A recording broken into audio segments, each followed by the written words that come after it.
I think the one thing that's changed over the last 12 months is, firstly, as I say, we've made loads of good friends, but the most important thing is that we have an aligned strategy. And when you think about NBCU, Sky, and indeed Comcast, we're all now gunning for the same end game, which is consistency for an advertiser across global markets, which sounds pretty bold.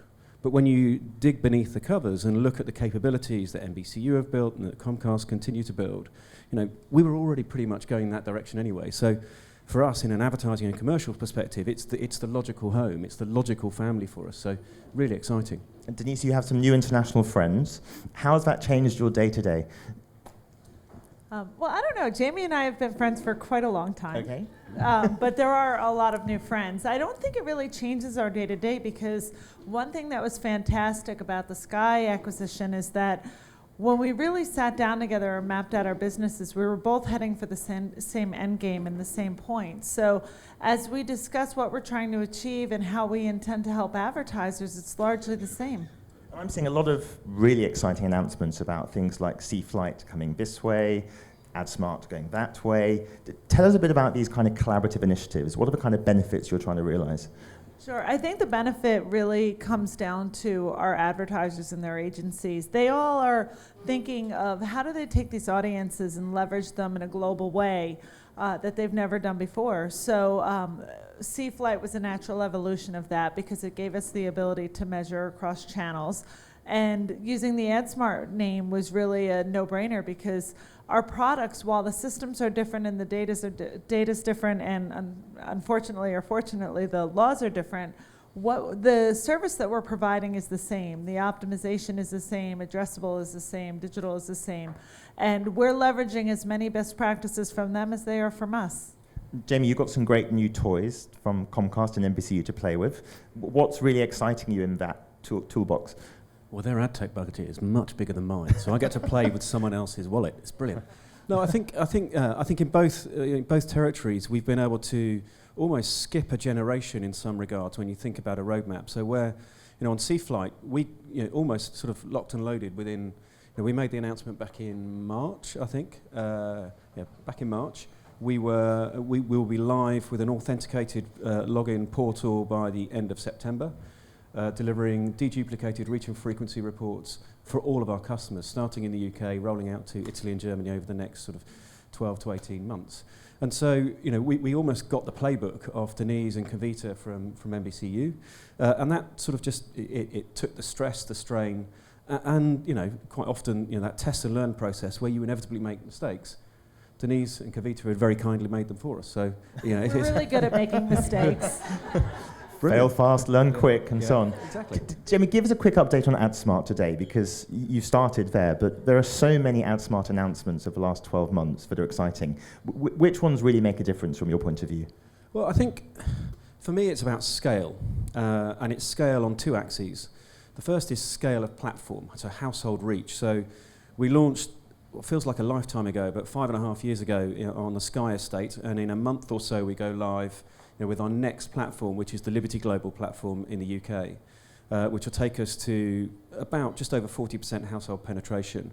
But within the following 18 months, we'll go live. I think we'll achieve probably about 65, 70% household penetration with full targeting capability across all platforms. So the pace of change and development is hugely exciting. I think the other element is channels. So we've enabled more and more channels, and hopefully there'll be more announcements about that in the coming weeks.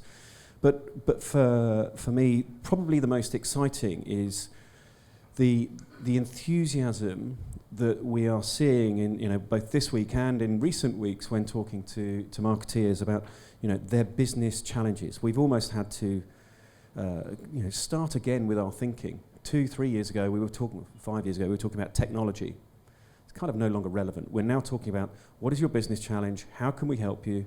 Addressable may be a part of it, it may be all of it, it may be only 10% of it. But creating a credible suite of marketing opportunities that an advertiser, a client can buy is, for me, now really rapidly scaling. And the conversations with Denise and the team mean that we can go beyond little old Europe into, you know, the US and ultimately, you know, South America. Be amazing. I mean, Denise, tell us about AdSmart in the US. What are you actually going to be doing? Sure. Well, we're doing a lot more of what we've been doing. So whether it's our linear optimization product, our addressable products, or our digital products, it gives us the ability to test with a bigger team, to learn with a bigger team, and leverage best practices across the pond. For example, we created our contextual intelligence product where we use AI to really ingest all of the scripts and then evaluate an outgoing scene and making sure the commercial right next to it speaks to the mood, speaks to the keywords, and really speaks to the engagement that the consumer is exhibiting with the content. That's something that we're looking to roll out globally now.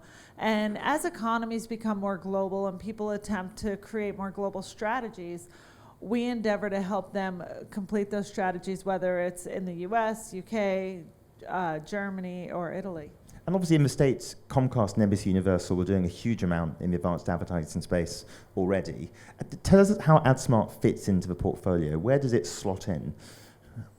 Sure. So AdSmart in the States leverages the Comcast set-top box data, and this gives us access to the largest second-by-second pool of viewership data. And we use that data to optimize our linear buys and our addressable buys. So we make sure that advertisers can efficiently reach those dark pockets that they wouldn't normally think of audiences and provide them with the messaging that they'd like them to hear.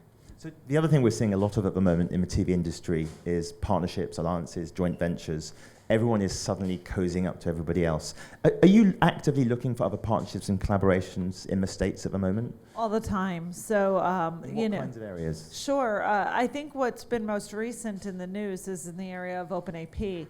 So consortiums are hard, right? I think everyone in this room would raise their hand. And we look at OpenAP as not 100% going to be a home run, but the most likely, and we'll continue to look at consortiums and put our best foot forward and try to engage in quite a few of them and see who wins. So as we continue to look around the industry, we want to put our money on a couple of horses and see if we can help with our scale, with our audience concentration, and really keep things simple for advertisers, because audience is hard. I think everybody in here would agree with that fact, but also unifying workflow and then pooling the investment. And that's something we're doing with both OpenAP and with Sky, because the more money that we can put together and test investments, develop technology, the better it'll be for all of us.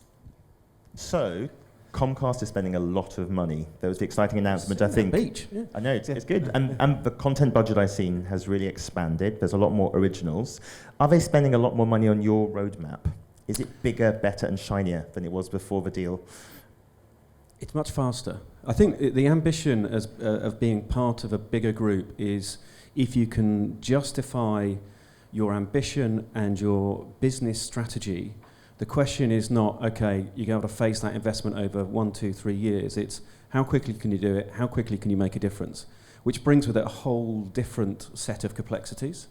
But if you know, as a business, if we are moving to a converged roadmap, which would be our ultimate goal across the different companies, then we can leverage that sort of that complexity and scale across all the groups. So, you know, when we sat down with the NBCU team last week in London, sort of 20 or so of them came over. We were talking about the next 3 years roadmap now, talking about where we should prioritise next. What's the next big thing? What's important for advertisers? Not necessarily just about what's our sort of revenue strategy. And you've set Denise up perfectly to answer that question. The 2020s are fast approaching. What's next in the USA for you guys? Well, 2020 is a big year for us because, of course, we have the Olympics. But if you look at from a technical roadmap perspective, what we're really excited about is OTT.